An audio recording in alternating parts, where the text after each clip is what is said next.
Good evening, Professor Pinaki. How are you? Are you able to hear us? Yes, I am able to hear you. Good evening. And see Professor Anyangun is also there. Rameshwaran. The others will join. Perhaps we can start.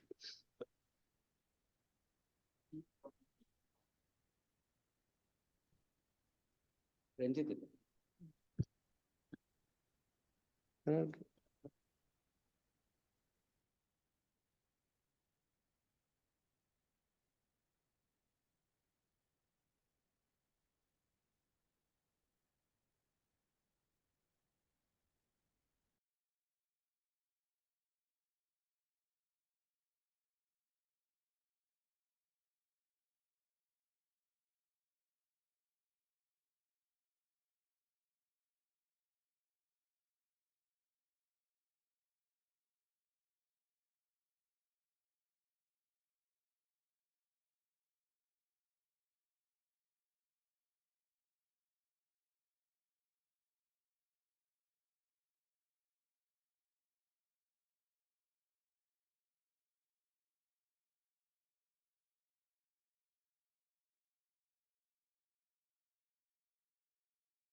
I think we should not make people wait too much. I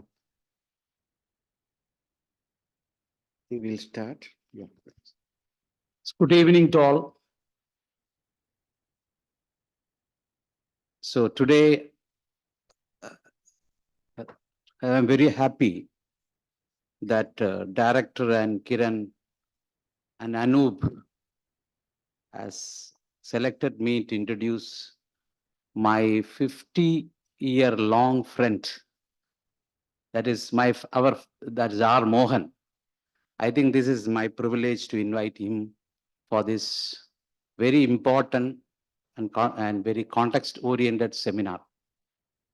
That is on actually yesterday, day before yesterday, the government of India in its cabinet, they approved the terms of reference for the 16th Finance Commission. It is a coincidence. Actually, we have fixed the first lecture of series of lectures, and R. Mohan is supposed to be the apt person to introduce the subject to the, especially to the youngsters or PhD people here. If you ask me to tell about Mohan and relationship with me, it started nearly 1975 when both we are studying the 5th standard in government model high school. Till now, we maintain our friendship. Not because the reason that I am like him in his intellectuals, because coincidentally we stayed a nearby house in the Takkad. That is the only reason. But he liked me and I liked him, not because of the intellectual relationship, but because we are totally friendship. And evenings I can recollect that evening, we used to talk for various things. I used to hear him because he is a very ferocious reader. I think even now also, every month I will ask him, last month, how many books you read? He will say that 25 to 30 books I've read. So he is now in the stage of preparing the third book. He is a man of socio-political, economic subjects. He combines both together. And I can recollect one thing and then I switch on to the other aspects. That is, our professors, after my pre-degree, I joined commerce and he joined economics in the same college. And I can remember one Narayanan. He is no more now. He is a very excellent teacher at that time. Some of you may be knowing Narayanan. He is a teacher to us. He is no more now. He used to teach for IAS people there. And he used to say that I need not want to teach Mohan because he knows everything than me. He read Adam Smith's book and these books, etc. I am teaching only modern economics or something like that. So this is his intellectual capacity. So I request the PhD students here, please call him at any time and ask the doubts. And he will be ready to give you all your doubts regarding your thesis, regarding whether it is related to 100% related to public finance or not. So with these words, I repeatedly say, I am very much happy to introduce R. Mohan to this august audience. I can even invite Pinaki Chakravarti. He is also my friend. Hello, sir. How are you? Very good. Thank you. How are you? So with these words, I invite R. Mohan. Second, my job is to invite the chairperson of this seminar, my boss, that is my director. He's always right. So in all cases. So with these words, I just hand over the mic to my boss and the chairman of this seminar. Thank you, sir. Thank you, Ramalingam, for that highly passionate and personal introduction to our esteemed speaker of the day. Uh, you know, I'm inclined to believe that two persons available today in this crowd, online and offline. One, I'm referring to the speaker of the day, and other, Professor Pinaki Chakravarti, whom I would like to be the discussant. I hope you will, I can take the liberty to request you to do so. Always a pleasure. These two persons put together enormous stock of knowledge on the issue of fiscal federalism in India. And as Dr. Amlingam rightly said, the cabinet has already decided. The Joint Secretary has been appointed. And now I understand that one important person was invited by the Honorable Finance Minister, Honorable Prime Minister. That means the next commission, 16th Finance Commission, could come up anytime, and we already got some highlights about what could be the broad form in which the terms of reference could take place. And I know that we are all in gift. We have the mandate of generating adequate discussion and new insights. Why I say new insight for various, I'm not going to be the speaker, of course, new insight. And for that, we have already had a few rounds of discussion. In all the discussions, we had the benefit of the important presence of Dr. Sri R. Mohan. And you all should know that Sri R. Mohan is from Indian Revenue Service, which he has not said, and he has resigned from that. I think he also belonged to another IRS person, Kejriwal. I think I recently asked, in a lighter note, I asked one IAS person. No IAS person has ever become a chief minister, I suppose. Any IAS person has become chief minister? Yes, I. Yeah. So anyway, so IRS are always smart, guys. No, this is not to say about IAS is not. I mean, they are all smart people. So the point I'm trying to say is that we, in the coming few months, at least 4 to 5 months, we have an important mandate. First of all, to help the state government to articulate its memorandum for the Finance Commission. And that will never give you an academic place. And that is a government of Kerala document. And that is that we have to, this is our one service as a quid pro quo for the salary that we have.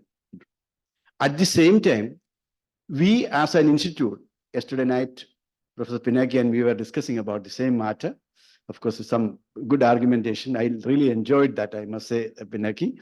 In the sense that if we both agreed to the point that if we as an academic institution to have a place in the discourse on finance and taxation, we need to have our own contribution. And in fact, this is most appropriate time to do that, particularly because in Finance Commission, broadly, one could think in terms of a constitutional aspect to that, and at the same time, what is called a contextual aspect. I'll just take only one point. Few days ago, I was in Delhi, wherein we have been articulating about the Prime Minister's agenda of life in COP 206 and COP 26, and now G20. Government of India has most powerfully articulated this agenda to G20, and we had participants from almost 42 countries. They were all talking very high of it. And in two sessions when I participated regarding financing, I told them that my point was that if we really mean it, then these issues should definitely getting into the Finance Commission, because the change in the lifestyle of the people to bring about changes in environment and other things is essentially falls into the realm of state governments, and state governments should be facilitated to do that. And if a Finance Commission coming in, then in addition to the contextual factors, in addition to the constitutional factors, these kind of contextual factors, like India aspiring to be a developed country by 2047 and the third largest country by 2030, and what is there in it Finance Commission, because to do it, because as Prime Minister himself said, when the states grow, India grows. So the growth and the performance of states are very much influenced by what Finance Commission does to states for the next 5 years. And also very important that this is your job to come up with a new argumentation for new context, because some of the conventional things may not be relevant. You may have to redefine it, rethink about it. And I think for inducing you to do that, we could not have got a better person than Riyad Mohan. And we also have, as I said, Professor Pinaki Chakravarti. So I invite with a lot of, I must say, you know that I have great appreciation for you for various reasons, which I don't want to bring in personal aspects here. With a lot of appreciation, I invite you to, you know the rules of the game. We don't need to educate you on that. Now the floor is yours, please. Thank you, respected Chair and Ramalingam, Professor Pinaki and other participants, dear students.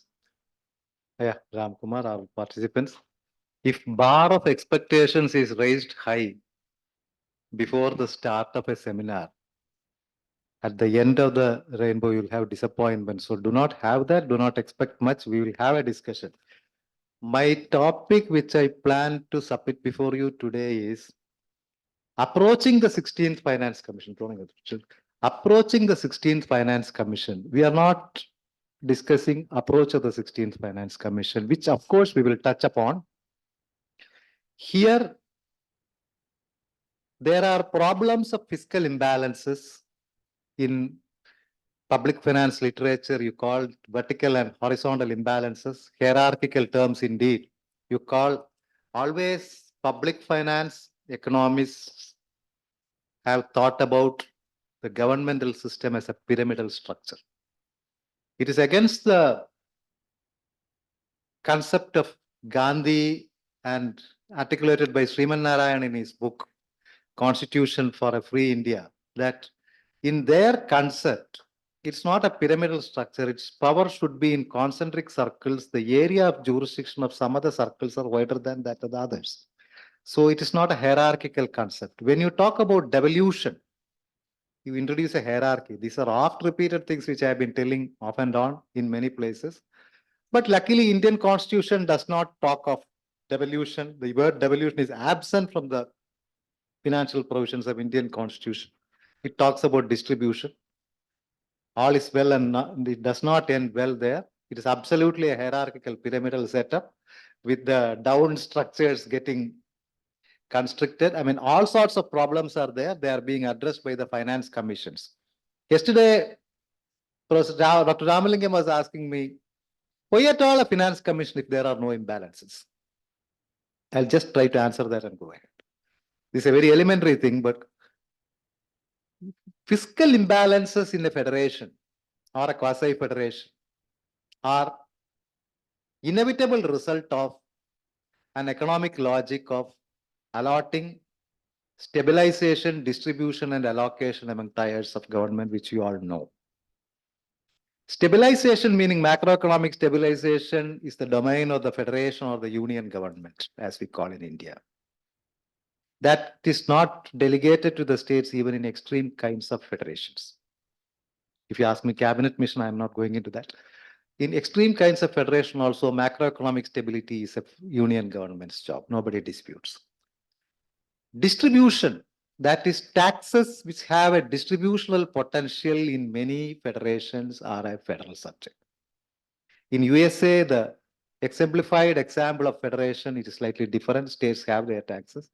Various variants are there, but taxes like corporation tax, income tax, etc., are in the, they have a strong distributional effect in the economy. They are normally in the federal domain. They are the more buoyant taxes, more buoyant sources of revenue too. So this puts the distribution function, puts the buoyant sources of revenue with the union. Now you come to the allocation problem. Allocation is always done best by the tier of the government closest to the people. Whether it is the provincial government or the local government, you can have disputes, debates. Right now, you don't have a provincial list in the Indian, Panchayat or Nagarpalika list in the Indian constitution, but Schedule 11 and 12 came later. They are also directory and not mandatory. Anyway, so subjects like health, education, which are highly personal oriented, and lot of the social sector expenditure falls upon the states.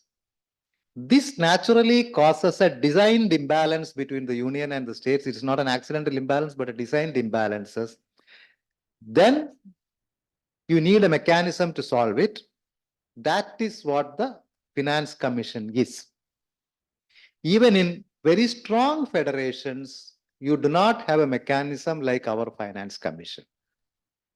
My limited knowledge tells me that USA does not have such a robust mechanism.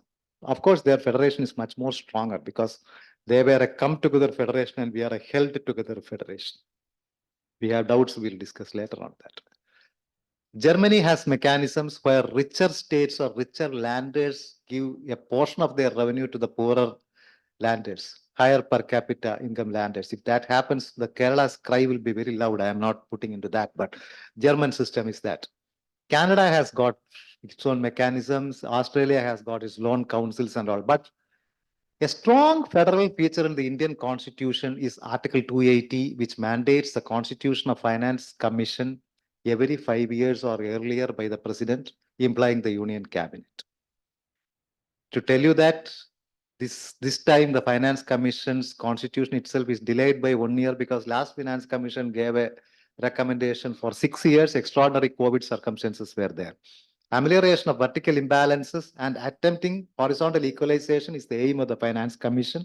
The primary and the most important constitutional objective is this.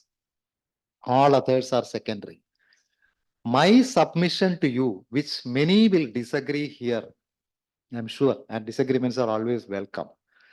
Do not invest Finance Commission with too many developmental objectives. They are not a commission for that.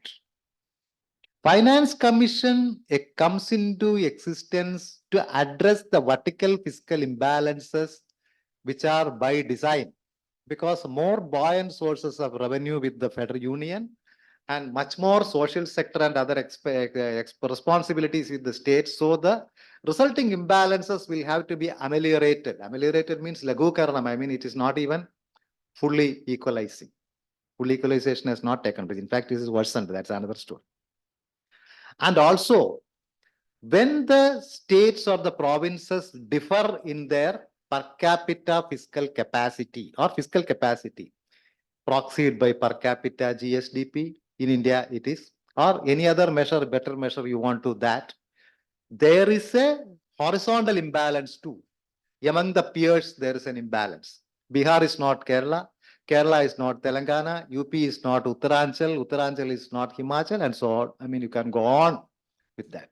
So, the primary objective is that comparable standards of service provision across the state at comparable costs, irrespective of where she as a citizen resides.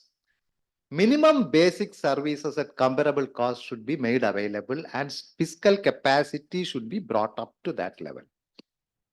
That is the concept of horizontal equalization or horizontal inequity amelioration. You can say that. These are the two primary functions of a finance commission. And insofar as the last 8 decades history of finance commission, starting from the first headed by K.C. Yogi till the N.K. Singh headed 15th commission is seen, the union has so far not been able to, or so far has not rejected the primary recommendation of a finance commission prescribing the share of taxes to the states. They have always been accepted. There are ever so many recommendations which have been sidelined or not implemented. But the first and foremost recommendation of tax sharing with the states have always been accepted by the union, and that goes to show the credibility of the finance commission as an institution, and it is not a partisan political institution. I mean, I am not against politics coming into play. I'm always for a political color to every events, but partisan political consideration is something different that has not come into finance commission. So that way, this has always been accepted, but not without protests by the states, but union has not reduced. If the finance commission says that 41% should be given, they have not said, no, we will give only 35. Till now, that has not happened. We hope that will not happen again. So that is the importance of finance commission when we stand at a time when 16th is going to be constituted and the commission will be visiting the states, including Kerala, where we are sitting. Now, I am going into a slightly knotty issue. Can some union government in future say that these recommendations are only recommendations, it's not binding on us, we are not going to accept the tax share, the prescribed share, we will go by, we are going to increase, everyone is happy, we are going to reduce it by 3%. Can some setup in the future say that? There is a very interesting note by constitutional advisor B.N. Rao, Benegal Narasimha Rao, to the Constituent Assembly. This is cited in Shivarau's book on constitutional development. You can say that. You can see that. He says that a finance commission's recommendations are not binding. I agree. They are to be accepted by the president and laid before the houses of parliament, not voted. And what does a presidential acceptance in Indian situation, Indian context mean? It has to be acceptance of the union cabinet. But B.N. Rao says that in the event of a cabinet, union cabinet advising, in the unlikely event of the aircraft landing in water, in the unlikely event of union cabinet advising the honorable president to reduce the recommendation. I'm talking about a hypothetical situation that 2-3% you reduce. Constitutional advisor says president is not the representative of the union only. President is elected by an electoral college of states also. he says that even though president may be bound to accept in that situation, the spirit of the constitution envisages that such president should resign and contest the election again with all the state support. He may come back to power. I mean, these are all things which he said. Meaning, the moral of the story is Finance Commission's recommendation, though they are recommendations, they have got considerable faults and they are not to be trifled with, and it has not been done so far. Now, there are weaknesses, other weaknesses. Non-finance commission transfers have become preponderant in the decades after independence. Now in the post-planning era, planning commission grants are not there, but CSS and other things which the ministries have a complete discretion. And insofar as grants are concerned, if I am not mistaken, 3 years back, I could see that almost 78 to 80% of the grants to all states flows through the non-FC route. I may be wrong, subject to correction. Next problem is the ever-expanding TOR, which restricts the degrees of freedom of a finance commission. If you see the K.C. Yogi's first finance commission, Constitution's Article 280, if you read, that is a TOR given to the finance commission. You need not add anything. You cannot subtract anything. You need not add anything to that. But the TORs have been ever expanding, especially since the 90s when finance commissions became vehicles of incentivizing the fiscal reforms or deficit targeting at the states level.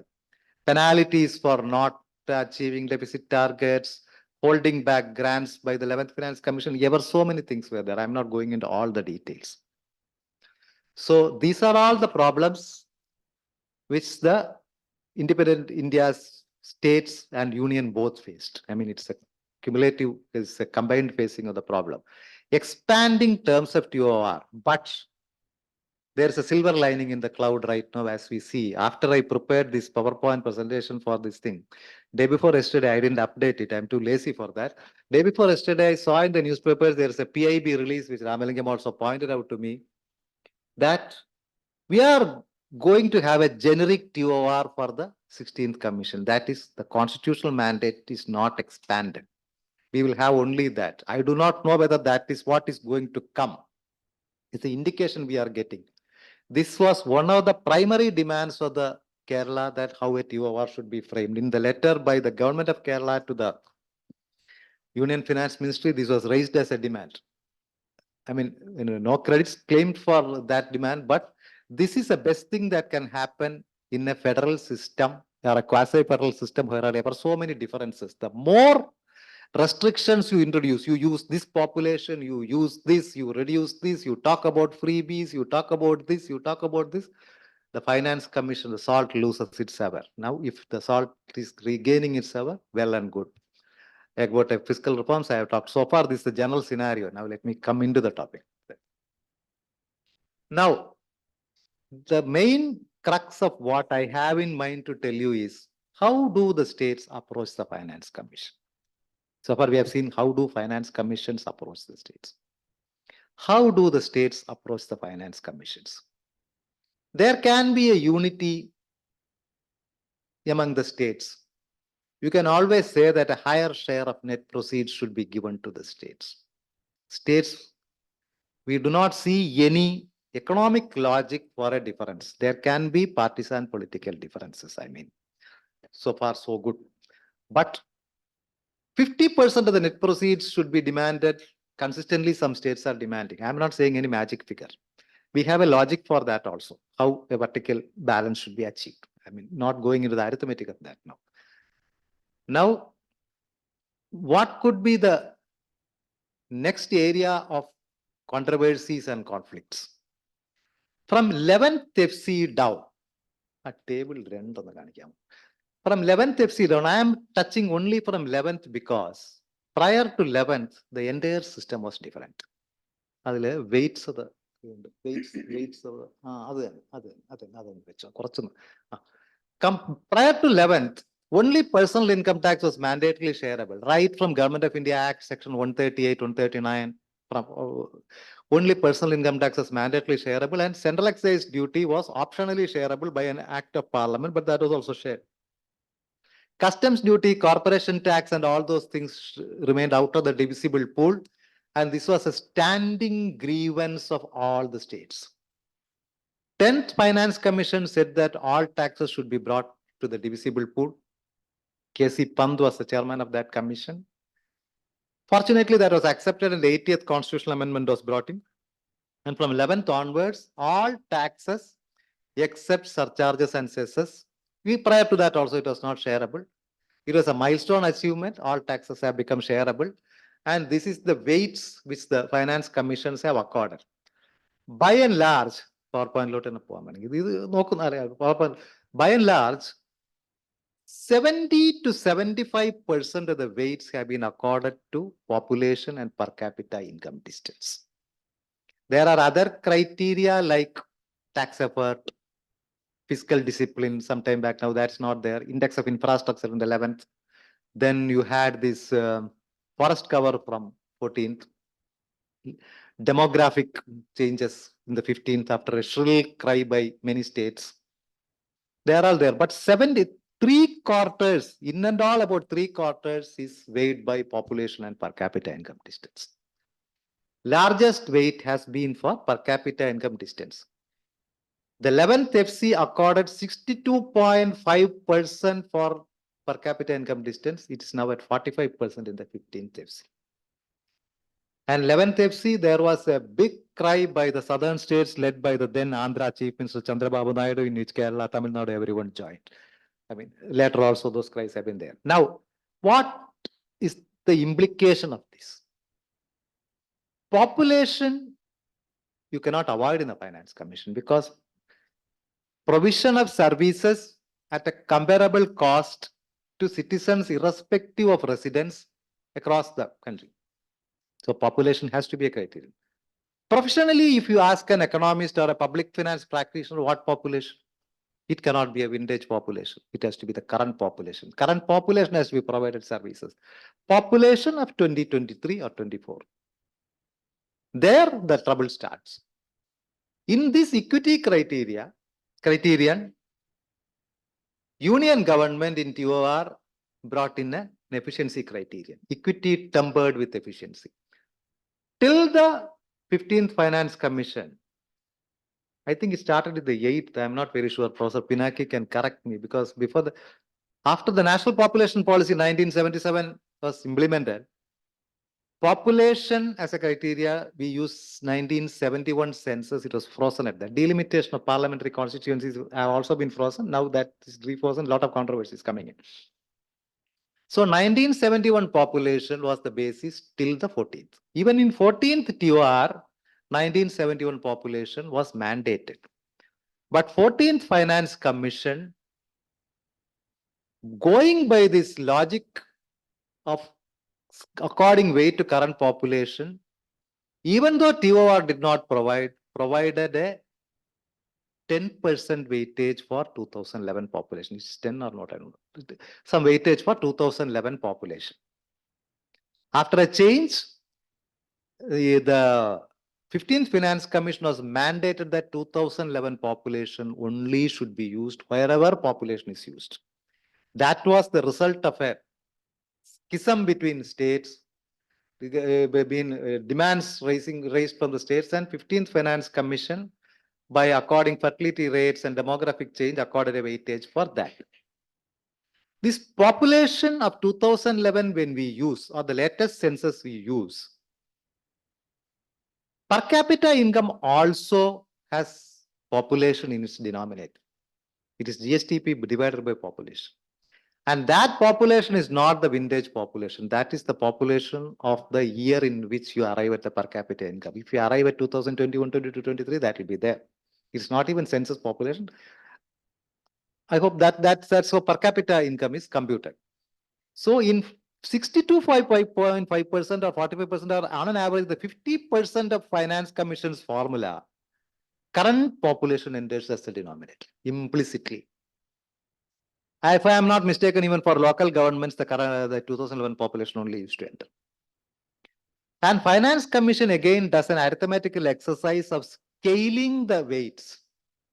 Scaling after if the weights are accorded, weight average second, they scale it by population to normalize the figures. I mean, I'm not sounding very jargonized, but this is something they do. If you take the 12th Finance Commission's report, it is available in the library, and see its appendix, you will see how the population is scaled. The entire thing, the share of current this state by all the states and scaled by 1971 population. And when the scaling is also changed to the current population or 2011 population, the widening starts. That is how certain states get a fall. That's one of the reasons why certain states get a fall and certain states maintain. Others also get a fall. So these are not merely equity criterion, but population was equity tempered with efficiency. Income distance is a pakka equity criterion. Now, if you see the memorandums of state governments, you will find this I have discussed next. If you will find Kerala asking for some 10 or 20% income distance. You will find states like Bihar asking for a very large weightage for that. I mean, the difference of opinion is so huge, so large, so wide. Why? Because the per capita incomes differ. Not only that, I'm not boring you with the statistics, the per capita incomes of Indian states have been diverging. They are not converging. Surprisingly, the tax effort is converging. This is a very dangerous thing for richer states. I'm not into that topic. That's topic of another seminar which I had done. Lot of differences also came. Now, when the per capita income in a country where per capita income is widening, can any state, I'm posing a question, can any state approach the Finance Commission and say that income distance criteria is not a fit criteria and it should not be used in an extreme? Or if somebody asks for reduction of the weightage, there will be an equal cry for maintaining or even raising the weightage. This is the federal sensibility of Finance Commission will have to pedal between.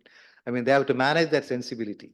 Sitting in Kerala, sitting in Bihar, sitting in Andhra, people, the state governments can ask for anything.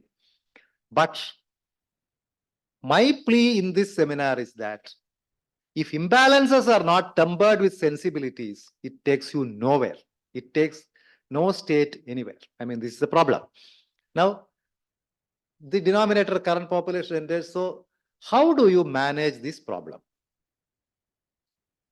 When current population or 2011 population or when 21 census take place, 21 census population is used, that inherent advantages when some states get, either other states can ask for a proportionate reduction of the weightage of income distance, or at least for scaling purpose, you can use 1971 census, some equity criterion here.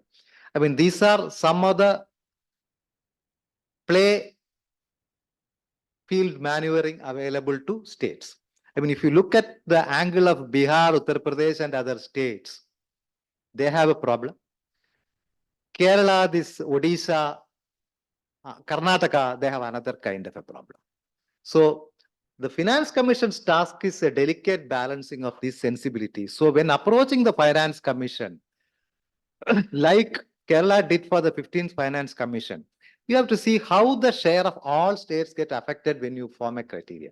You cannot say that 80% should be given for 1971 population and we'll close the matter. I mean, Kerala will get 3%. Nobody is going to accept it.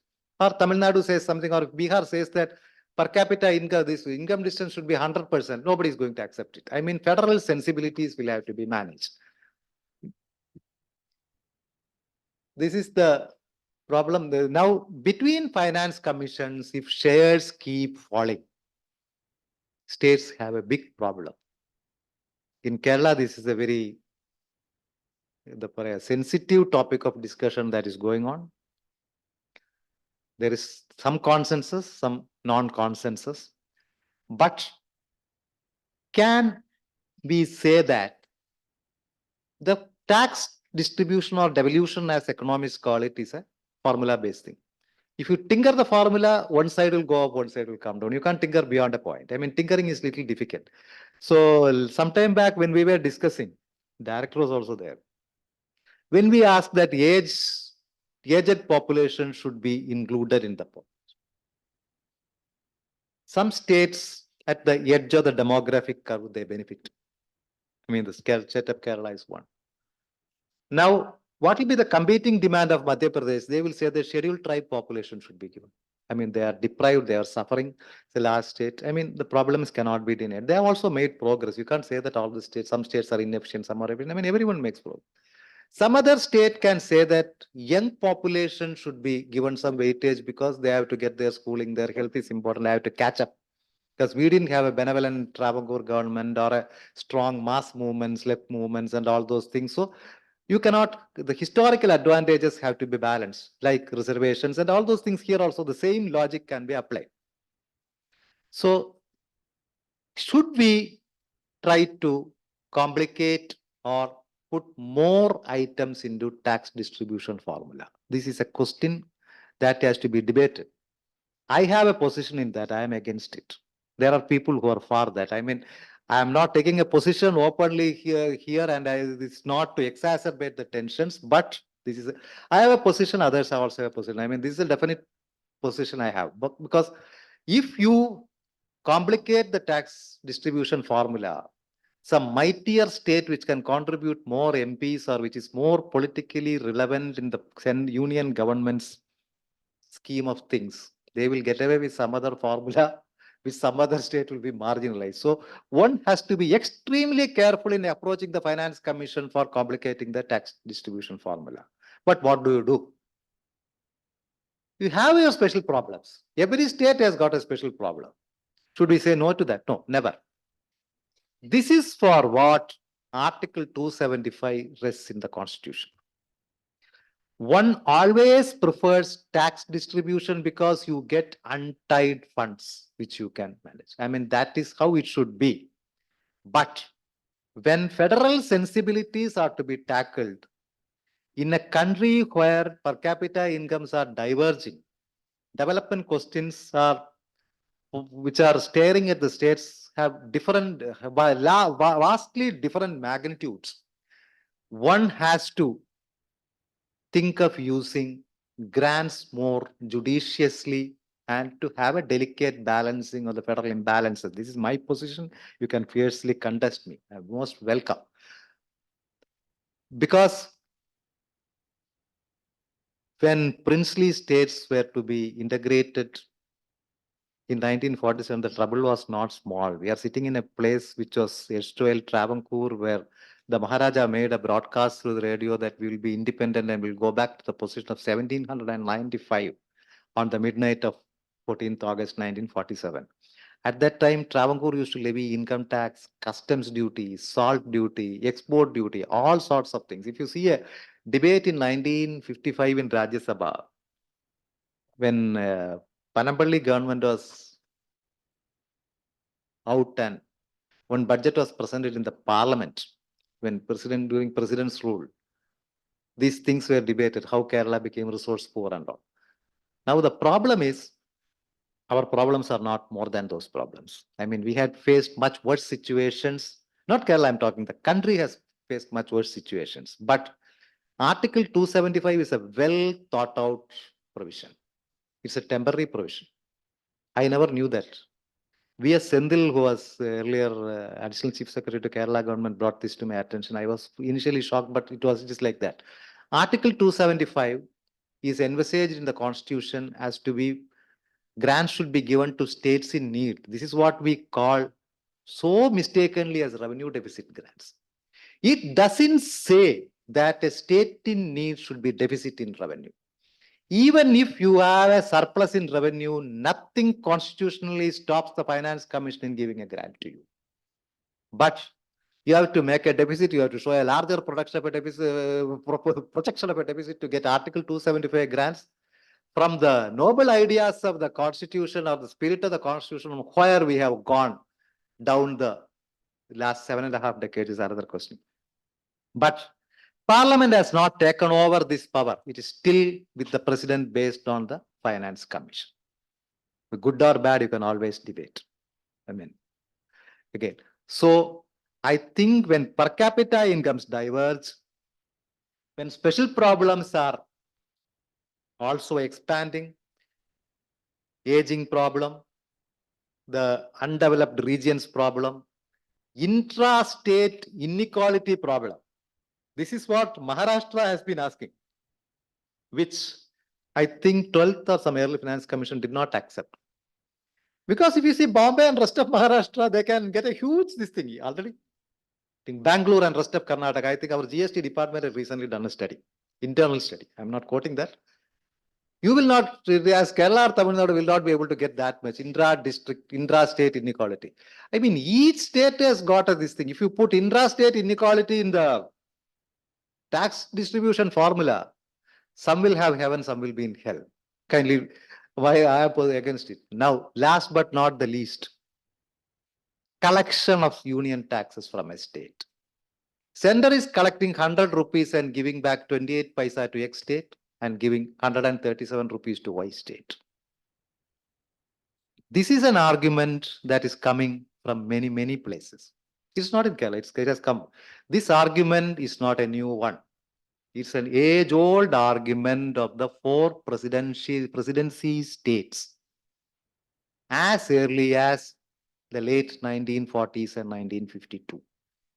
The richer states who once used to pay center as per the Meston Award of 1920s, the richer provinces used to pay the federation, the government, the imperial government at Delhi. It was stopped immediately. But here, I have a question to ask. Are we having a divided sovereignty? It's not being anti-national. Divided sovereignty is a political concept which in the integration of princely states, C.P. Ramaswamy had raised, which Jawaharlal Nehru squarely rejected. India does not have a divided sovereignty. It's a union of states. It's a come-together federation. In such a political constitutional setup, how strong this taking away the taxes and giving back something be effective? Be effective. I'm not saying that the argument is illogical. It does not have force. I'm not finding fault with the argument. But can it be pushed through? And mind you, till the 11th commission, collection was a criterion in distribution of taxes. Varying population and collection were the two main criterion. Collection had a 20% weight population, 80, I mean, like that. Now, should we bring it back in the tax distribution formula? Is an open question in the approach to the 16th Finance Commission. This arithmetically, Kerala's memorandum writers can work it out and see. Other states' memorandum writers can work it out and see. But how far it will help federal sensibilities is a larger question which has to be thrown up. Now, the imbalances. The questions I am summarizing, the fiscal imbalances are worsening, no doubt. In the post-GST scenario, they have much worsened. It's not because of GST per se, but it has worsened. Because there are so many reasons I have not analyzed, so I will not go to the reasons. I'm just saying in the late years, post-GST, I just mentioned to state a period, not on commenting on GST. Per capita incomes are diverging. There are persistent falls in the shares of some states. So why not the states go and ask for a horizontal equity stabilization fund? The idea's patent is Professor Pinaki Chakravarti's. He told me, I wrote in an article after acknowledging him, but the patent is due to Professor Pinaki Chakravarti. So if, say, X state got 3%, 3.5% during one finance commission, and because of a formula becomes 2.8%, you lose, say, 0.7%. Why not distribute that from a horizontal equity stabilization fund under Article 275, state in need, so that you cannot have such a drastic cut? Again, can grants be used for that? So sensibilities and imbalances have to be managed. Specific problems have to be addressed. Here, sounding retrograde and unprogressive, I am advocating a larger ground for grants, which you can reject or accept, which I will be happy. Because complicating a tax distribution formula in a state, in a union of states, where a parliamentary democracy, where voting and numbers do matter, you are posing an imponderable before a finance commission, which is already facing a very delicate job of balancing the imbalanceable, if the term is term is grammatically wrong, I know, but that is what is happening. Considering the overall sensibilities, the tax distribution formula should be simple and equity can be tempered with efficiency, like this per capita income and other things be managed is 1971, the rise, this share getting down, and also sensibilities have to have a place while approaching the finance commission. This is the plea of a seminar in gift to every state. I mean, pleading here doesn't make any difference, but we will make it an article and say that this is what is important in a federation where already language problems, these problems, so many problems are existing. When unity and integrity of the country is important, when there are economic problems to be faced and the country has to develop, you cannot afford to exacerbate fiscal imbalances and roughshod the federal sensibilities. So every state has to be sensitive and union has to be utmost sensitive to the federal imbalances and sensitivities. This is all I want to submit. And I will like to show you one table before closing. That is that shares of states from 11th onwards. I would like to draw attention to the red mark. Kerala, of course, has lost from 11th down, but 12th you have, sorry, 14th you had a small increase. Forest cover, some people attribute, but I have not worked much on that. Karnataka has lost heavily. Now look at Uttar Pradesh.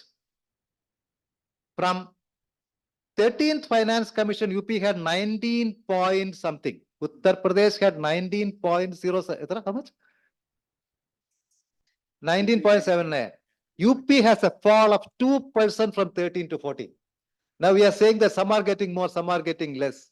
How do we answer? It needs a further research because 2011 population has been used, has been given a weight. And I mean, how this came about? I mean, federal sensibilities have larger angles. Even Bihar from 13 to 14 had a fall. Rajasthan increased. Here, Maharashtra, Gujarat, and even the richer states like Punjab, they have not suffered a fall. The richest states, the richest bargain, slightly above Kerala. Kerala is also a very rich state. Kerala has suffered a fall. But the richer states in the richer league also have not suffered a fall. So it's a quite mixed and interesting picture. I am showing this only to, I have not analyzed, which I am planning to do, which somebody else will do. I will be happy because I am a lazy person. But this is to tell you that federal sensibilities are too complex than to put in binaries like north, south, population, populous and less populous states. No, they defy common binaries and boundaries. This is my submission. Thank you for a very patient hearing, and criticisms and questions most welcome. Thank you. It's a very varied picture. Yeah, thank you, Mr. Morgan, for that insightful and in essence provoking, and your job is to provoke, that you have done in fact. And I'm sure that there will be a number of questions. I would like Professor Pinaki, I know that having worked closely with different finance commission and a highly acclaimed public finance expert, he definitely will have his take as well as comments. And we would like to listen from you to begin with. Over to you, Professor Pinaki. Thank you, Professor Joseph. And I really enjoyed the presentation by Dr. R. Mohan on the, I would say, emerging issues and complexities in managing, resource flows in a federation where each state has its right to, ask for more resources for its to create fiscal space for the constitutionally assigned function given to a particular state. So in that context, I think this presentation brings four issues very clearly. One is yes, there has been, uh, discussions about, progressivity, and progressivity is also accompanied by, when we are talking about a distribution, progressivity is accompanied by, some fall in the share for certain categories of states, mostly the high income and developed states. But how do you then manage continuity? How do you then manage fiscal stability of these states when they are actually facing a, a secular decline in their share? Kerala is one among them. So that is one question that clearly comes. But again, the presentation shows that it is not that kind of an easy, narrative there, because we have seen shares coming down for some of the very states who are at the bottom ladder of per capita income. And as example, Dr. Mohan has shown Bihar's decline in Bihar shares, as well as that of Uttar Pradesh. So, and I also would like to highlight the point that he also mentions that, yeah, there are special issues, special problems that states have.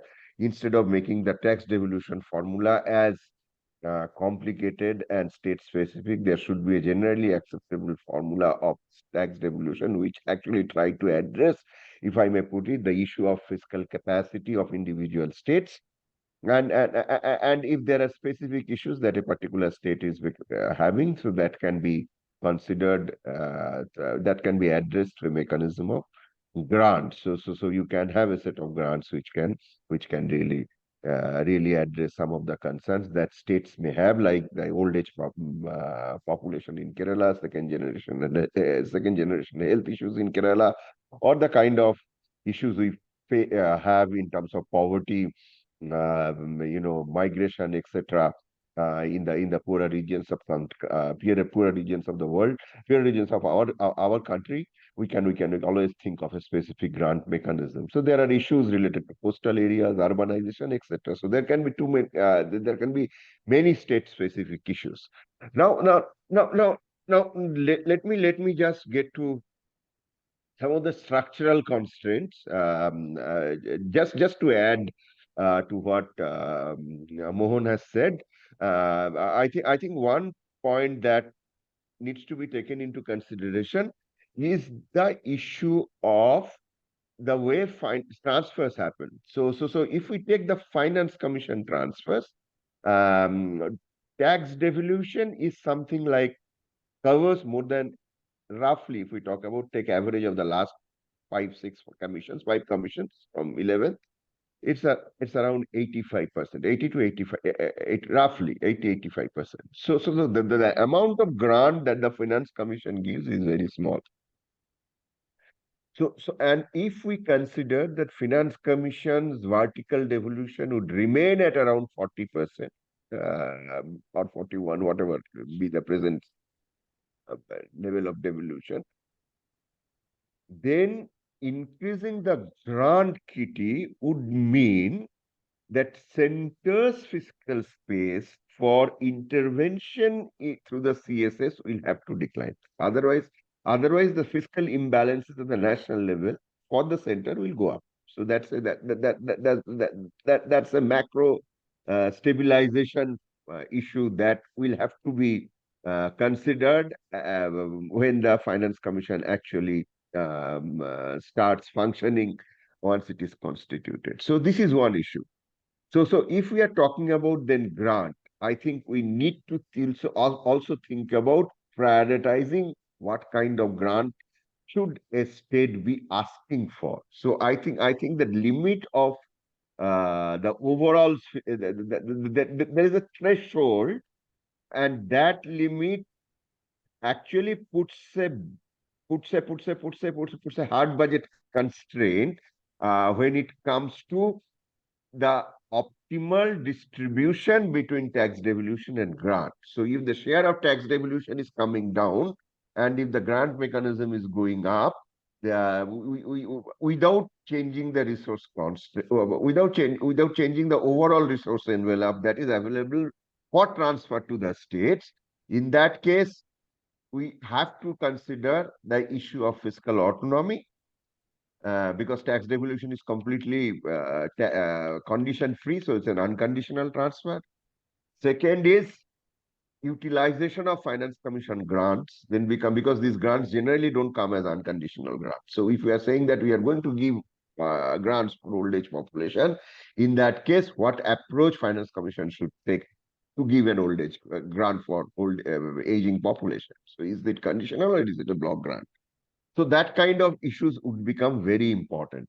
And I also wanted to highlight that when 14th Finance Commission did some internal work, I was actually involved in that work, and our small exercise on conditional grants given by the Finance Commission showed that the utilization of Finance Commission grant by the states, because of its conditionalities, was only 55 or 56%. So half the grant was not. So more grant also would mean um, more savings for the union government.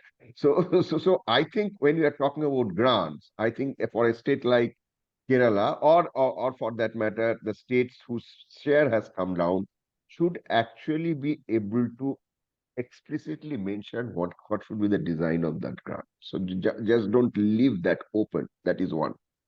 So second issue that I wanted to highlight is the issue of why some of the state share is consistently falling. One issue that has been attributed and generally considered as the villain is 2011 population, and I was delighted to note that the author also believes that you really cannot really cannot use 1971 population. We are assessing need in 2022-23. So your 40 years back population, 50 years old population is used to use current year's need, is certainly not fair to those states where population has grown.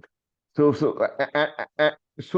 is something which is very important. And so in that case, the resource fall that is happening because of the 2011 population is inevitable. Yet, I think the factor of adjustment that the Finance Commission tried to do were two. And one is the reduction, the 15th Finance Commission I'm talking about, the reduction in the weightage given to the income distance. So it was made less progressive because income distance weightage was reduced, and on top of that, there was an inverse of fertility which was given a weightage to actually benefit those states which actually has seen major decline in share because of the use of 2011 population. Even after these two adjustments, Kerala's share has declined. And one of the reasons why Kerala's share has declined, and I'm quite convinced about it, is that Kerala's per capita income ranking has significantly increased because Kerala's per capita income, because it has become a high income state. So from 2000, from the 11th Finance Commission's time to now, if we compare Kerala's per capita comparable GSDP data, if we look at Kerala's per capita income has progressively increased after there has been a secular increase in the Kerala's per capita income ranking. And since per capita income ranking gets a very high weightage in the total devolution formula, Kerala's share is significantly declining. So this is something which has got to do with the changes in the income ranking of the state. So in that case, the delicate issue then is, can Kerala say that, okay, you reduce the share of progressive component like income distance? I think that's very difficult to do. So this is a very complex situation, and in such a situation, I think only way that Kerala was actually Kerala's fiscal space to an extent, I think was largely protected by revenue deficit grant, because last 2 3 years, I think this is the last year, I think Kerala has got more than 50,000 crore as revenue deficit grant over and above tax devolution. Now, if you convert this 50,000 crores in and find out an equivalent share in the tax devolution, this tax devolution of 1.97 would work out to be more than 2.5. So in that context, if we look, and if we do this exercise, I think we won't see any decline in the share of devolution to state of Kerala. Now, the second advantage of grant is when you are giving grant, because your tax devolution share has declined, because so you are giving a revenue, you are getting a revenue deficit grant. You are getting a revenue deficit grant, and that grant is fixed in nominal terms.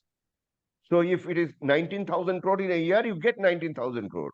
But if the tax devolution is your 2.5%, and that 2.5% of that 100%, because the share of taxes have in GDP has declined, so your 2.5% maybe much less than what Finance Commission has estimated. But that does not work with the revenue deficit grant. So it's fixed in nominal terms. There is an absolute certainty. So the kind of kind of the issues that we probably need to concentrate on would be a holistic view on both revenue deficit grant as well as tax devolution, and add it to the tax devolution, put the revenue deficit grant, and see what is the kind of decline or increase in share of or continuity of the share. So I think we should, because Kerala was never getting revenue deficit done since 2011, since the 10th Finance Commission. So this is the first time in the 14th Finance Commission Kerala got a revenue deficit done, and the 15th Finance Commission also Kerala got a revenue deficit done. So this is something, and 15th Finance Commission grant was really huge. So we need to take both these factors into consideration. Last issue, and I think this is something which is very important in my view. I think when we are talking of a federal fiscal arrangement post the planning commission, that means there is no plan, non-plan distinction, and Niti Aayog does not provide any grant to the state. So it is all by the this is tax devolution, grants by the Finance Commission, and grants by the central government. In that case, when plan and non-plan were merged, states that had large revenue deficit actually ended up getting revenue deficit grant, because earlier the revenue deficit grant only used to cover non-plan revenue deficit. Now the Finance Commission grant is covering in an implicit sense the non-plan revenue deficit as well as the planned revenue deficit. It's the benefit of history that a state which had got large plan expenditure is still being financed by the Finance Commission, but a state which had a very small plan size did not get that benefit after the plan non-plan distinction was eliminated. And this is very important too. So the benefit of base year has been favorable to states which have been the beneficiary of revenue deficit grant. And two states that have benefited largely because of this are Kerala and West Bengal in the last 10 years. So yes, tax devolution has come down, but also elimination of plan and non-plan distinction actually helped in greater transfer to the states in a relative sense. I'm not talking as a percentage of GDP compared to a state which earlier used to get planned revenue deficit grant, but the plan size was very small, was not having that level of advantage as Kerala has got, or a state like West Bengal has got. But since Bihar's per capita spending is only 50% of probably what Kerala spends, I think less than that. More than that, I think it's Kerala spending is around 70%, is 70% higher than what Bihar spends. So that benefit of higher spending because of the clubbing of plan and non-plan distinction actually has benefited Kerala through a higher revenue deficit grant. So the issue is more complex, and the big picture is not that as bad as it is made out to be most of the time. I think what is most important is to ensure in order to ensure greater fiscal stability. That means controlling of the revenue deficit, decline in the fiscal deficit to the FRBM level, and a stable debt to GDP ratio would create a fiscal space. And I am sure the state-specific issues, which are certainly require cannot be addressed through tax devolution. And there the grants will have to be provided. I stop at that, and I shall be happy to answer any queries or question. Thank you. Thank you for this opportunity. I thank you very much, Professor Chakravarti, for those. I must say, you have been supplementing or complementing to a great extent what Mr. R. Mohan his presentation. Now, I would like to keep the floor open for questions. We have two persons to answer, not one. Both of them can give two different perspectives. I will keep the floor open. I would like to come at the end, if at all. Okay, yeah, ladies first and left side. So, thank you, Mohanji, for the excellent presentation. It is very clear. And I also agree most of your comments and your views. And especially regarding the horizontal devolution, the criteria should be simple. That is very important. Otherwise, it creates a lot of chaos and all. But here, I would like to add one point that in the horizontal devolution, the tax share we are getting 41% for the last 15th Finance Commission. But we have looked at the effective tax tax share we got. Actually, for the last 10 years, when we analyzed, we found that only 30% of the gross tax revenue of the center is being transferred to states. That's mainly because of the 80th Constitution Amendment that the cess and surcharges are excluded from, no, see, let me finish. Yeah, in the 80th Constitution Amendment, it is clearly stated that all the states are shared with states except cess and surcharges. That is the wording in it. You can check. So because of that, when you look at the center's cess and surcharge collection, it is around 17% on an average. So this is in the gross tax revenue, but comes to the share, we are getting only 30% effective, even though it is 41%. That is the thing from the devolution that amount states are getting. When we look at it, we can see that. So my argument is that because of that, even though there is what Professor Pinaki said about the fiscal space of center will erode if you increase the state share of taxes.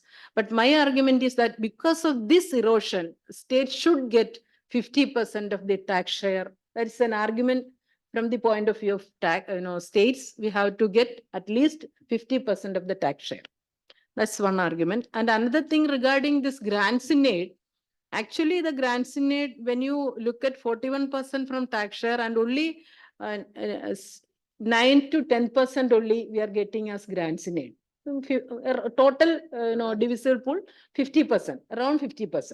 So even if there is a 1% increase in grants in aid, it won't create much revenue to the states. So there is a point that what Professor Pinaki arguing that we also need this revenue deficit grant in some way or other. I don't know the criteria, but it has to be maintained. And another point I would like to add is the tax share.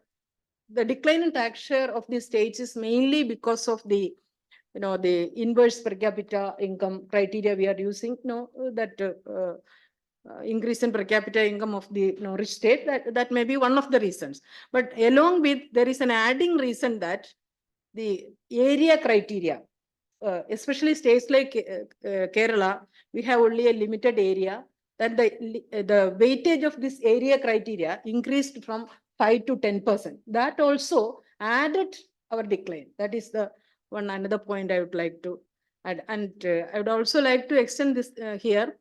The GST compensation says no, still the state center is collecting, even though it is for adjusting the, whatever loans we have got from the, decline of taxes or the compensation for the, during the, that COVID period.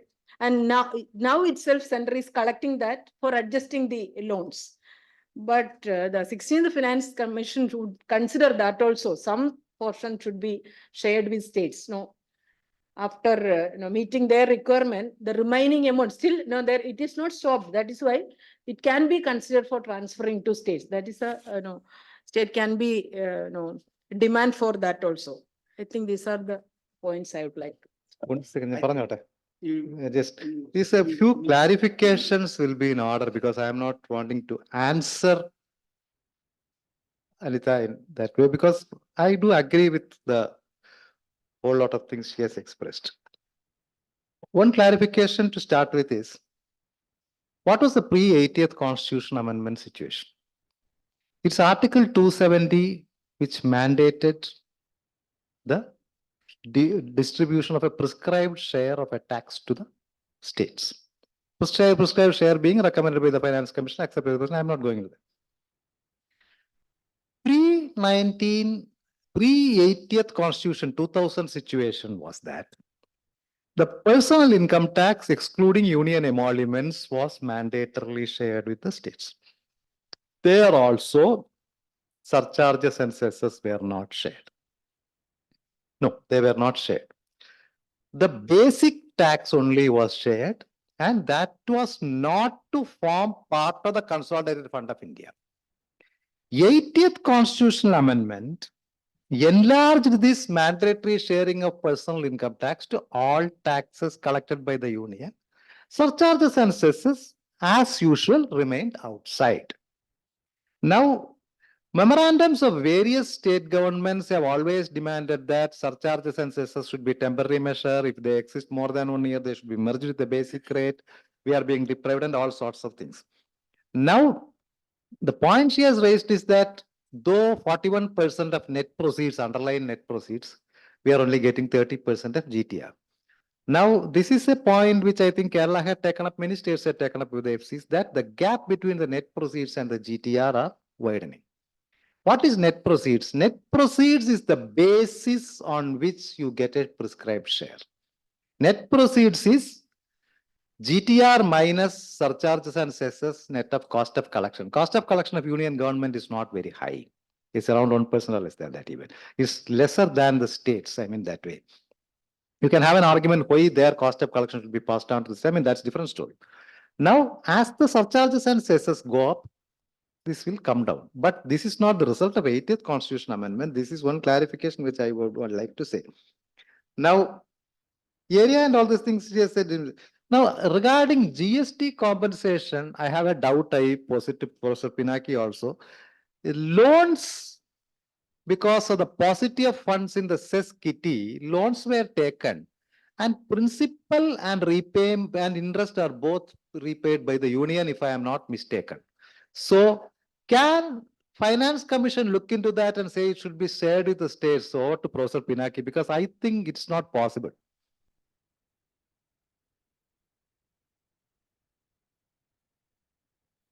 The point is, Pinaki, did you hear that question? You can perhaps, hello, Yeah, are you able to hear us? yes, I really don't know the technicalities, but I think if I understood Anita's question, it was if there is a surplus after paying the debt servicing, paying for the debt servicing cost of the money that was given during COVID time as granted by borrowing from the market by the center, that can be transferred to the states. So I really do not know how it works because this is a cess fund, and if center wants whether it can be shared with the states and not, it's a matter of I don't know what is the constitutional provision. Center is anyway, it's a Yes, center's council money. have to do it, not the Finance Commission. Just to add Yes, that. yes, Actually, because yes, it is not, it is part of the consolidated fund of the government of India. The sir, So- this GST compensation cess is collected for giving GST compensation to the loss of revenue to states. That is the constitutional No, thing. no, to ensuring, Constitutional, for that is ensuring that- 14% growth rate. That is as per the cess compensation to states act. But I doubt whether finance commission can tread into that area. It may have, anyway, that is an open question. I And think that I don't think is part of the constitutional amendment. Okay, anyway, I think, yeah, 2017 fine. Act. Other questions from the floor? PhD students. please. Is for giving states revenue. Yeah. Okay. Ranjit, all are welcome, right? There's no need to wait for others. Sir, I just want to have a clarification. I mean, you mentioned that, I mean, your submission is that you don't want to change the criteria. I mean, whatever criteria are there in the 15 minutes, you want to remain as it is, or you want to continue. You don't want to add, right? Or you don't want to add any other new criterions. The existing criterion weight or can be adjusted, or the way out is something like that. See, it's a very dynamic process. No one can say that the criteria should remain static. Because collection was a criteria, backwardness was a criteria. I mean, there were ever so many criteria for many finance commission that they keep changing. If there is a better way of managing federal sensibilities through new criteria, no harm. But my submission is that population is something which you cannot wish away. Per capita income distance in the present scenario, you may not be able to wish away. So the room for the change also seems limited. But if better brains can work it, I mean, no harm. Very short questions. Since you mentioned that 62% of the weight is based on the per capita income itself. Yeah. And also this income space, there are equity issues, whether we can change that. But if we draw from the international literature, increasingly they show that the transfers are growth depressing. Growth depressing. Okay. Now, okay, now the main argument is that they don't have incentive to grow because the moment you grow, your share comes. They are depressing the growth of one tax revenue states. The per capita income itself. Per capita income itself. Yes, yeah. Okay, now can we, I don't know whether I'm thinking in line, but I'm just thinking aloud. Can we think of adding a criteria, for example, states that have been consistently receiving high transfers, can we link their growth performance also? Suppose I receive very high transfer, but last 10 years I'm receiving, but I'm not performing well in growth. So should that state be continuously getting that high share? Or should we? Let me put the same question in slightly different language. I think benevolence is very important because, because when you have high inter-regional variation in the levels of development, it is after all the duty of the head of the household, the union, the center, to ensure that the offsprings all the states are made to grow. And even from the table, if you look at the trend that we have seen, as far as UP is concerned, the share has just marginally declined by 2%. In terms of percentage reduction, it may be 1%, just 1% reduction. No, 20% cut, 10%, yeah, 10% reduction, 10% reduction. Whereas for Kerala, it is 50% reduction. Okay. 3.85 to 1.9 means it became half, 50% reduction. 3.5 when, not with the 10. 10, Not 10, 11 if we No, 10. compare. 10 to 5, right? It's a 10. different ballgame together. You cannot. No, whatever it is, 10 though, whatever. Now, at that time, UP, it was 20%. From 20%, it has become, say, 18 now. That is why the 10% difference, 10% decline. Here, Kerala, it is 50% difference. So what I'm trying to say is that if you believe that the transfers were not growth or development promoting, That means we are continuously having a policy of carrot. And when you are thinking in terms of change your environment, I have a wider question. In fact, my question is how we have changed, particularly this question, approach of to our question, in needs of the changing needs of time. Because if you look at the economic policy architecture that has been governing Indian economy has been subject to substantial change. The nature and character of states at that time was very different from the capabilities of states today. And Oates, in his article, talks about numerous instances across the world wherein subnational entities initiating certain policies and actions which get emulated by the center or union, and that having. So what I'm trying to say here is that the states are having are today different from the whole concept of constitution. This finance commission has been articulated. To what extent we have changed the all. I mean, it's a much bigger question. I don't know. We should deliberate at length. Small comment I will make. This is one thing which I have a this is one question which we have to ask. Then the question is, should we not having a policy of carrot and stick, particularly today when we are articulating very global agenda? You know, we want to become fifth largest economy, we want to become developed economy, and on all these things states need to do. And how sensitive is Finance Commission? Perhaps the only most powerful institution which influences the fate of most states. And how sensitive are these towards enabling states to perform the role that they could play in making a great India? I mean, which we dream today. I don't know. I'll make a very short comment and we will- leave something for Pinaki also. Coming to Kiran and Yes. the respected chair, both. It's a very loaded question. I have two fundamental differences with the approach in the question itself. This could be the difference in approach of a development economist as chair and Kiran, I don't know. Yeah.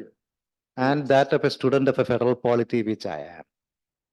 I do not believe that union is a parent which should show the carrot and stick to the states. No. They are equal partners in a concentric circle of democracy, which Gandhi, Jayaprakash Narayan, and even the left parties in India have. Congress also have envisaged, whatever that be. Now, should we put too many things into the basket of the Finance Commission, say that you should ask the states to grow, you must do this? I mean, it's a transient commission which sits and goes, but it is not a development commission. Finance Commission has a constitutional task of managing federal fiscal imbalances and federal sensibilities too. Now, today you go and tell a state that you are not growing properly, I am cutting your grants. You see, 11th Finance Commission started holding back grants if you do not perform. 12th did away with it. And you could see the level and the decibel of protest that evoked. I mean, if you can read the literature of 2000s, which you have. So that kind of a compromise and managing the sensibilities, is that what you want, or you want to create a huge conflict? We are a functioning democracy.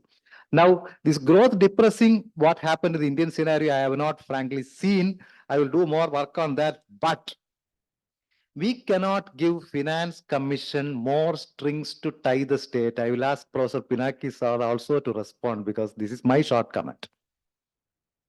Can I intervene for a small? You should Clarify. See, as per the GST Compensation Act 2017, Section 10 says that if there is an unutilized amount in the cess, 50% of the amount will go to the union, and the balance 50% will be distributed among the states based on the revenue collected during the last year. This is Section 6. So that means the Finance Commission has got no role in this distribution. This is what I have said. I just, before giving the floor to Professor Pinaki, if anyone who have joined online, they have any questions, please raise your hand and please raise it. Professor Ramkumar or anybody else who has joined, please, you are welcome. I'm sorry that you have not. Dr. Joseph, thank you. Ramkumar here. Just two brief observations, and I think some of this has already been dealt with in great detail in the discussion, so I don't want to sound repetitive. Two things that I found Mohan probably did not cover in his presentation, probably because he wanted to focus on something else more directly. I could sense that.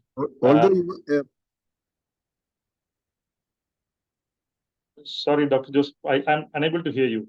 Don't worry, please. Yeah. So the two things that I found he could have probably spent a little more time was one, of course, though he mentioned that the center has never violated the mandates of the Financial Commission, of course, as the discussion on cesses and surcharges make it clear, the center has found other ways of evading the divisible pool itself and thereby weakening the very role of the finance commissions in the long run. That's point number one. I think there's enough discussion has been had on that. But the second, I think Pinaki pointed it out already, which is the new context with the end of the Planning Commission and the whole lot of decisions related to erstwhile plan expenditures moving to the Ministry of Finance and hence being subjected to extensive politicization in the last decade or so. Now, this has spilled over into the field of central sector schemes, centrally sponsored schemes, and so on. Ratios have changed. Where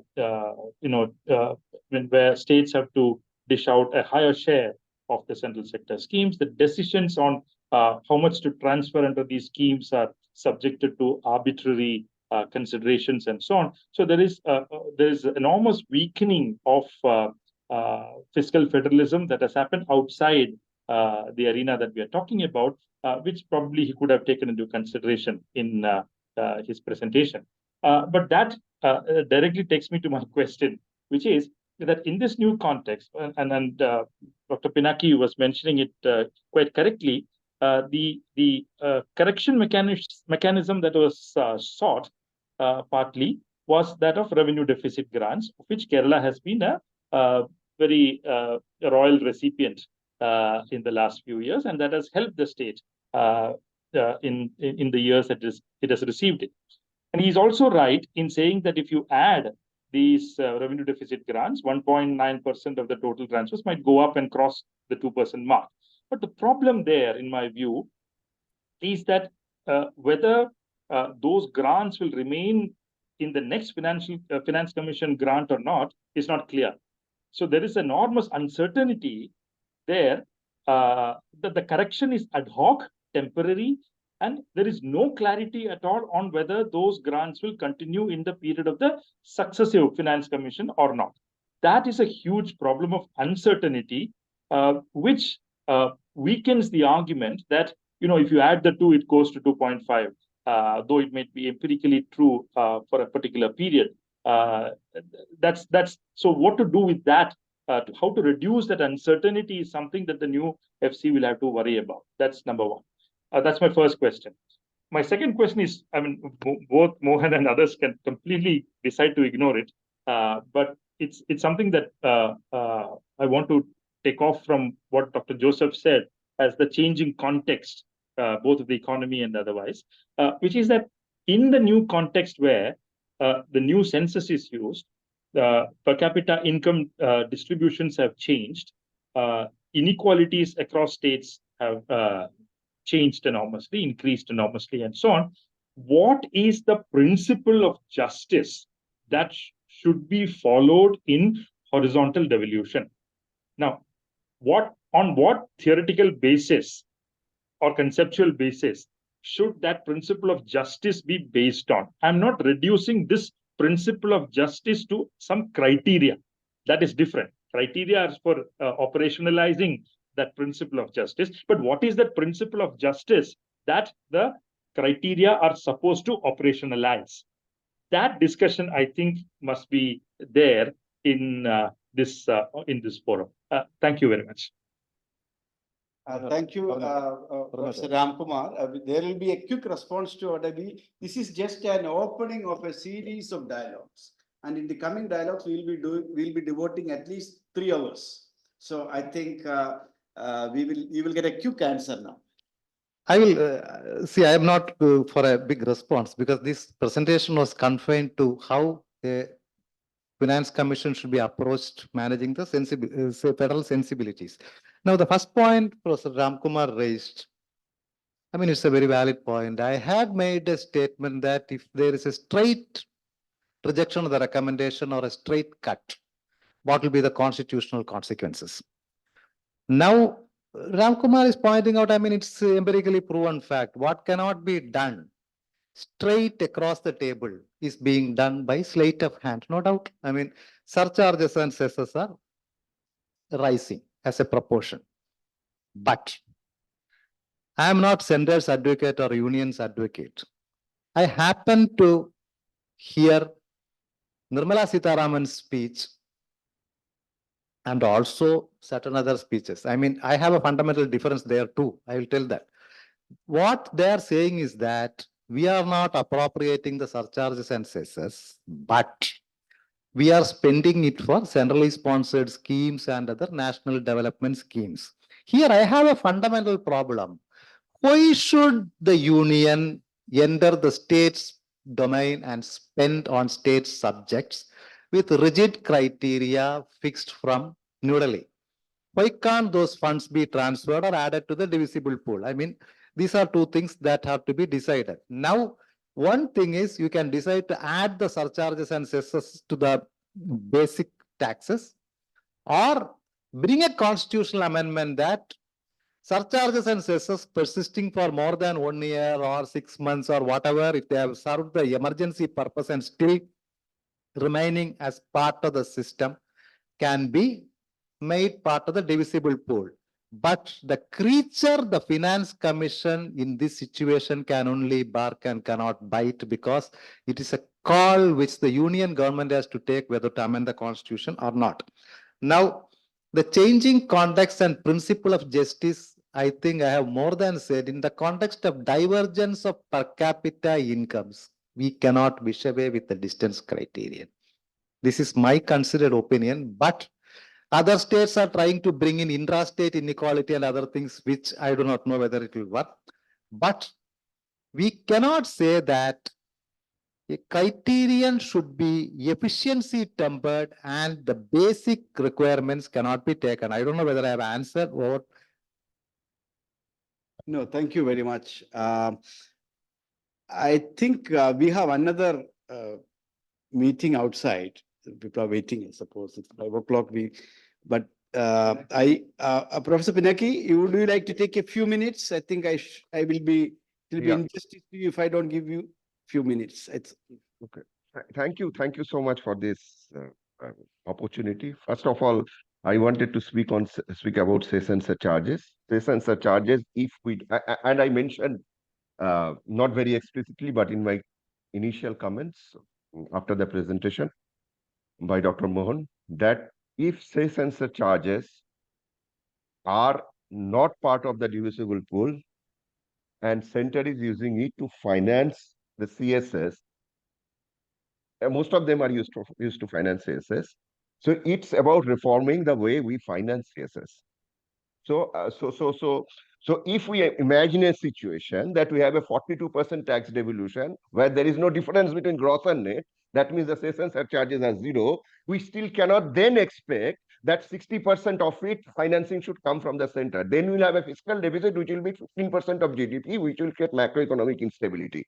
So we cannot have it both ways. So if we are telling that it should be 42% of the tax devolution and without any cess and surcharges, so there is no difference and gross and net, CSS financing from the center also has to be taken over by the states. So this is simple macro. So we otherwise we are just passing on state's deficit to the center. That's not possible for macroeconomic stability. That's my view. Agree to discuss more on this. Second point on the planned and non-planned distinction. The state like Kerala, Tamil Nadu, Andhra Pradesh, and Maharashtra, where the per capita development spending is 60% higher than the development spending by, say, Bihar and UP. This is being financed by revenue deficit grant. This is very regressive because this is only creating increasing inequality in the system. So if we say that it has to be perpetual revenue grant, it is not only injustice, it's also unfair to those states where per capita development spending is low. So we are actually passing on Kerala's high spending to the national taxpayer. That's not You all. should Bihar finance Kerala's pay revision. Yeah. So we cannot Bihar pass on teachers in a Kerala. state's finance, state's high spending to the rest of the nation and say that it has to be financed by the central government. No, that's not done. Second is when we are talking about finance commissions, finance commission has no business with growth. Okay, finance commission's job is to equalize fiscal capacity, and that fiscal capacity equalization means the state should, for comparable level of public services at comparable level of tax. So it has nothing to do with growth. Finance commission's job has nothing to do with growth. Growth is a factor which depends on so many other things. So finance commission gives general purpose grants and specific purpose grants to equalize growth, and that's it. So it has got nothing to do with performance of growth or economy. And now if I come to growth, I would just tell you, look at the inequality. 86% of the bank credit goes to 6 southern states, and that's in the private sector. So rest of the country's savings deposit flows to 6 southern states, and we are telling that there is injustice because finance commission transfer is visible and transparent. I think this is grossly unfair. Thank you. We have to agree with you quite a lot, and also we have to disagree with you. In another meeting, I think I must thank you very much for setting the stage for the series of discussions. I think there are a number of issues to my mind from a development perspective, I'm not a fiscal person. A lot of issues to be debated. That includes what are the areas with respect to vertical equity, with respect to horizontal equity. And I have noted a number of issues which we will take up later. I think since there is no designated thanks here, coordinators, any thanks? Who is going to pay? Please. It's your job to say thanks. It's this. Yeah, I think from my side, informally and formally, I'm thanking you, all those who have participated, particularly Professor Mohan for initiating this, and Professor Pinaki for joining online. I only want to say that we need to continue this dialogue in a much more, I would say that, extensive manner. There are a lot of issues. I don't think that lot of things which are said here are empirically substantiated and theoretically backed. And we need to have, I think, more, and this is where I would like to request my younger colleagues to see what are the way in which you see it as a stranger, don't mean, because those who are in public finance, born in public finance, living in public finance, they have got their own limits because there are inertia for change. But for outsiders, you should ask more questions so that, there will be, I'm sure that only raising new questions, new paradigms could come. Let us look forward to that. And I request Dr. Kiran to say form a lot of thanks. Thank you. On behalf of GIFT Seminar Committee, I place on record our sincere appreciation and thanks to Sri R. Mohan for giving us a very thought-provoking seminar, I must say, that you actually kept all of us thinking about how should be the Finance Commission transfers and how 16 Finance Commission should be thinking about it. And also, I would like to thank Professor Pinaki Chakrabarti for joining us and also giving us very insightful suggestions and how one should be thinking about it, and also putting another perspective. Yeah, and I would like to thank Professor R. Mohan, Professor Ramakumar for joining the seminar today. And I would like to thank the participants, both online and offline, for a very active discussion. And last but not the least, I'd like to thank our IT committee for making this online or hybrid mode a seamless event. Thank you, and looking forward to your presence again for all the more lively discussion on the 16th Finance Commission references and memorandum. Thank you.